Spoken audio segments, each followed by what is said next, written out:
some muscle strength tests across your elbow, hip and shoulder joints. Have you ever done any strength tests before? No, I don't think so. So these tests are known as manual strength tests, so we won't be using any equipment today. However, throughout each test I will be applying a gradual pressure against the muscle that we're testing, and it'll be your job to maintain position by resisting the force that I'm applying to the muscle. This type of testing is often used by medical professionals to assess and measure muscle strength in order to identify muscle weakness or injury, to plan rehabilitation programs and assess the effectiveness of treatment. These tests are often rated on a scale of 0 to 5, with 0 being no contraction and 5 being a strong contraction against pressure. Before beginning each test, I'll describe and demonstrate each movement to you and discuss the muscle that we're going to test. You will have the opportunity to ask questions and to provide consent to participate. I will ask for your consent to touch and manipulate different body structures during the test. It is your right to withdraw from these tests at any time, even after you've already given consent. I will not proceed with any tests if you decide that you do not want to participate for any reason. As we're testing, it is important that you maintain the correct position, which I will demonstrate to you prior to each test. It is also important to ensure that your joints are not hyperextended, which means extending your joints beyond their normal range of motion. This will be prevented through providing a gradual pressure rather than an intense amount of force in a short time. After each test, I'll provide you with feedback relating to muscle strength, technique and bilateral difference, which means the difference in strength on both sides of your body. Before we begin, are you currently experiencing any pain or injuries? I've just got a bad right shoulder and just general trauma from playing sport for years. Do you have any further questions? No. Are you happy to begin? Yep. So before we begin our muscle strength testing, I'm going to run you through some light joint mobility and some stretching exercises. Is that okay with you? Yep. So the first exercise is we're going to stand with our feet hip width apart, keep our legs straight, and we're going to bend forward towards the floor, reaching as far as we can and holding for a few seconds before we stand back up. Reach down as far as you can and hold for a few seconds and stand. And you can do that movement again. And hold and stand. The next movement, we're going to put our hands out like this and we're just going to twist to the side a few times each way.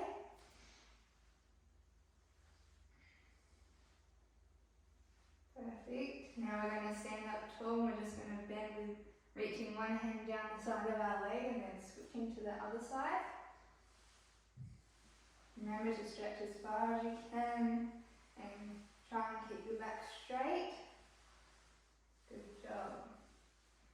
The next movement, we're going to do a squat, so you're going to keep your feet hip width apart. We're going to put our hands out in front of us like this or straight like this.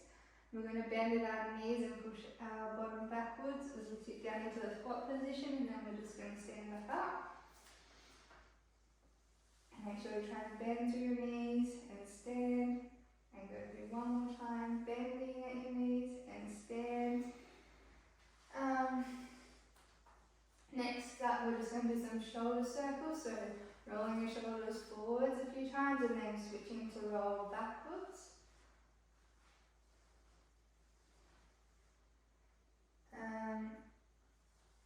Next up, we're just going to be flexing our arms like this, doing it all the way up to as far as you can, and then we're just going to twist our arms, rotating backwards and forwards.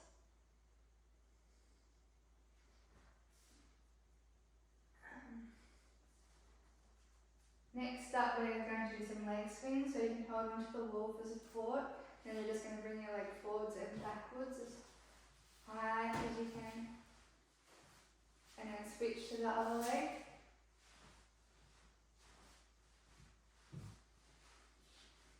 Now we're going to move on to hip thrust.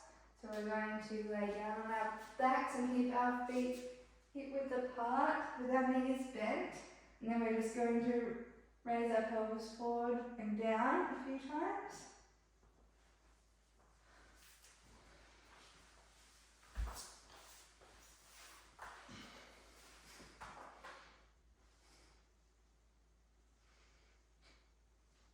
Good job. Okay. And last up, we're just going to do some shoulder pass through. So we're going to bring one arm across our chest and then hold it with the opposite arm to really stretch to our shoulder. And I'll hold it for a few seconds and then you can switch to the other side and hold that for a few seconds.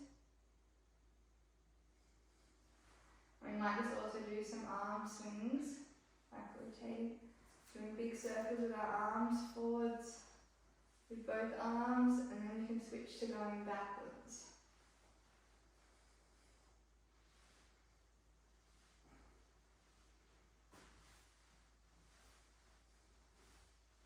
Perfect. Now that we're ready to begin our muscle testing, I'm just going to run through some of the positions that you'll need to be in for these tests. So all of the positions will require you to be laying down either on your back or on your tummy. In these positions you need to keep your legs straight under your hips and rest your hands by your side and keep your spine in a neutral position. Your hips and shoulders should also be parallel. By laying down, it places your body in a horizontal position, and this removes the effects of gravity on the muscles that we're going to test. For some of the tests, I'll have to stabilise some segments of your body to ensure that you maintain the correct position and you're not using other muscles outside of the muscle that we're testing to achieve the desired movement. Do you have any questions? No. You all good to go? Yeah, all good. Okay, for this first test, we're going to be testing the lower portion of your pec major, which sits like around here. It runs across the shoulder joint. Its main function is to adduct or bring your arm in towards your body and to medially rotate your arm, which means to twist your hand in like this. And it also assists in arm extension. So like extending it from a flexed position to extended. The main joint at the shoulder is called the glenohumeral joint, which is the ball and socket joint. So it sits, the ball of the arm sits into the socket of the shoulder, like this, so it can twist and move around like that.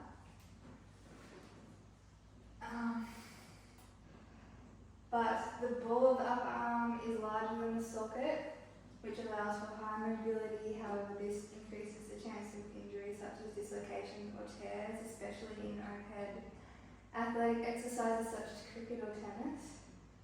You mentioned that you had a previous injury on the right shoulder, so we may see some differences in strength between the right and left sides. Please let me know if you feel any pain throughout these exercises. Now I'm just going to explain to you what we're going to do. So I'll get you to lie on your back.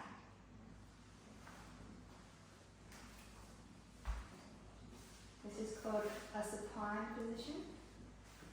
You're going to put your legs out straight. And you're going to flex your shoulder to 90 degrees, which means straighten your arms, both arms by your side, and bring one arm up to 90 degrees. Yep.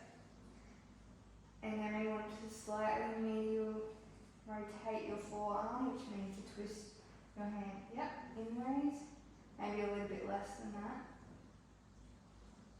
I'm going to place one hand around your wrist area, and then my other hand is going to be on your hip to hold it into place. And I'm going to put some pressure against your arm. You're going to try and bring your arm towards your hip. Is it okay for me to place my hand on your arm and your hip? Yep.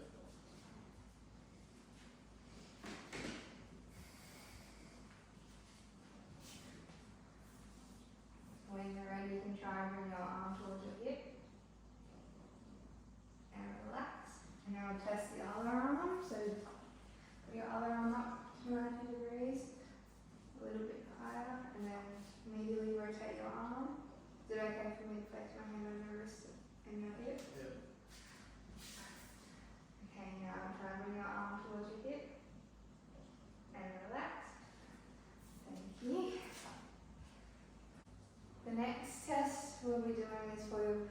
pronator teres and pronator quadratus, which run across your elbow joint. The function of these muscles is to pronate the forearm, which means turning the palm to face downwards like this. The pronator teres also assists in elbow flexion, so bring your arm up into a flex position. The elbow is a hinge joint, so it only allows movement in one direction to flex and extend. An example of an injury at the elbow is tennis elbow, which is overuse, an overuse injury which causes damage to the elbow tendons. This is caused by repetitive use of the forearm in activities such as sport like tennis or cricket, and even occupations such as painting. So I'll get you to lay down on your back again in a supine position, with your legs straight down and your arms by your sides. I'll get you to flex your right elbow, and then we're going to extend it slightly so it's around 120 degrees. So flex it up, yep, a little bit further forwards, yep. You're going to twist your hand so your palm faces down, and bring it just slightly up a little bit, slightly, yep. I'm going to put pressure on the outside of your forearm and on the inside of your wrists. I'm going to ask you to flex your elbow, so bring it into a flex position, and supinate your hand at the same time, which means bring your wrist from this way to this way. So you're going to bring it up and twist your hand at the same time. Do you understand? Yep. Is it okay for me to put pressure against your arm and your wrist? Yep.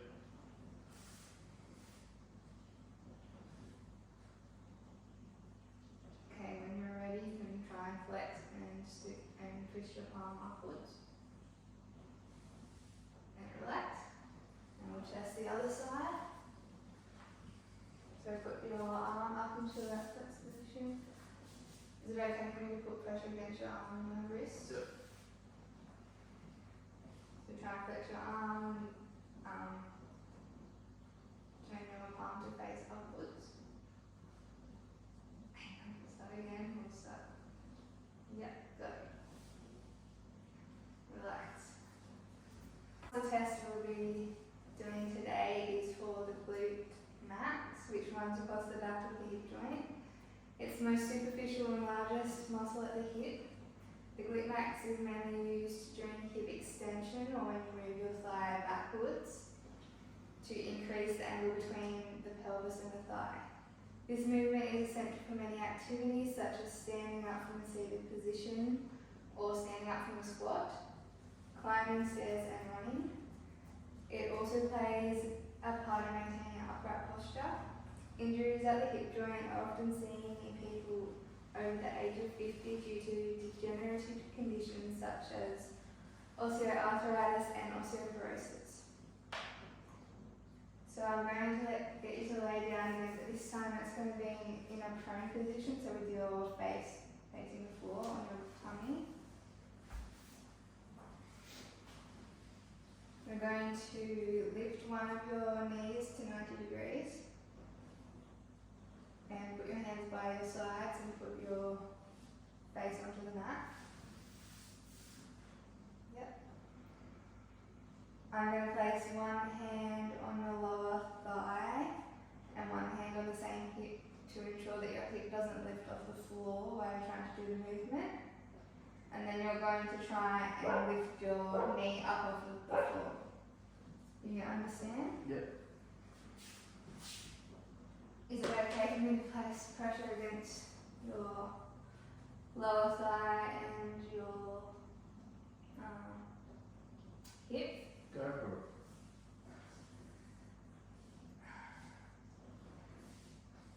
Okay. When you're ready, you can try and lift your knee off the floor. And relax. Now we're going to test the other side. So lift your left leg up to 90 degrees. Is it okay when you place pressure on your thigh and your hip? Yep. And when you're ready, you can try and lift your knee off the floor.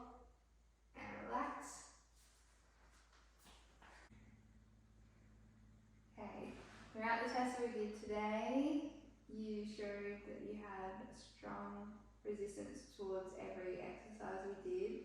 There was a slight difference between your right and left shoulders, but that was expected as you have previously injured your right shoulder.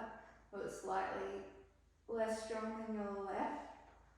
However, it still showed good resistance against force. You showed good technique and position throughout all the exercises, and I was able to correctly feel each muscle as you did the movements. Thank you for coming today. In conclusion, these muscle strength tests provide beneficial information to determine injuries or weakness in muscles, and from this information, treatment plans can be developed. I provided tests on the lower pec major, pronator teres / pronator quadratus, and the glute max. The patient was willing and able to perform all tests and provided consent to participate and for me to manipulate different body structures. Before beginning the test, the patient performed stretching and mobility exercises and was presented with basic posture and position information. Throughout the tests, I provided the patient with clear directions and explained how each test would be performed. I also explained that in some cases I would need to hold different structures in place to prevent muscle compensations. I also identified the muscle, its function, and common injuries at each joint. It was found that there was strong resistance among the muscles tested, and all were rated as a 5 on the muscle testing scale except for the right shoulder, which was rated as a 4. This slight weakness may be due to a previous injury, however, a moderate amount of resistance was still felt. The patient also mentioned that they were experiencing general soreness from sport, however, this did not appear to affect the test results. I will now discuss the verbal defence relating to the allocated worksheet, which was the muscular testing for the elbow, wrist and hand. The elbow, wrist and hand are complex structures that contain many joints and muscles that are important for everyday activities such as dressing, hygiene tasks, eating, communicating, and participating in activities such as sport, craft and music. Due to constant use, these structures are vulnerable and can be easily damaged. Common injuries include sprains, fractures and arthritis. For example, tennis elbow is a tear or swelling in the elbow tendons that occurs due to the overuse of elbow muscles and causes pain and weakness in the elbow and forearm. Muscle tests can be used to identify muscle weakness and assess motor function, which is essential in diagnosing disorders, creating rehabilitation plans and tracking the effectiveness of treatment. As I worked through the various muscle tests in the worksheet with the patient, I first explained each muscle test to the patient and ensured verbal consent was received. I prioritised the comfort of the patients throughout each test. For the majority of the test, the patient was in a sitting position. When the patient was in this position, their forearm was generally placed on a bench.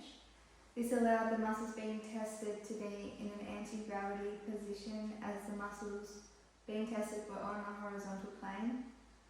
The patient was also able and comfortable to position themselves in a prone or supine position when necessary. By placing the patient in these positions, the patient was able to perform each muscle test with their body in a fixated position, which helped them to perform each muscle action. This also helped when grading each muscle. Before the patient performed each test, I stabilised the part proximal to the muscle being tested. Then, as the patient performed the test, I applied gradual uniform pressure in the opposite direction of pull to the muscle being tested. I then graded each muscle in line with the muscle testing grading scheme by Kendall, rating each muscle between 0 and 5, with 0 being no contraction and 5 being a strong contraction against pressure. I rated the patient a 5 for all tests except the extensor carpi radialis longus / brevis, adductor pollis brevis, and the extensor pollis longus, which I rated as a 4. Both the adductor pollis brevis and extensor pollis longus were testing muscles within the thumb, which suggests a slight weakness in the thumbs. However, all tests were rated the same bilaterally, which suggests that the muscles rated as a 4 were weaker in general, and there was no injury present. Finally, the carry angle of the patient was measured at 10 degrees on each side, which is normal.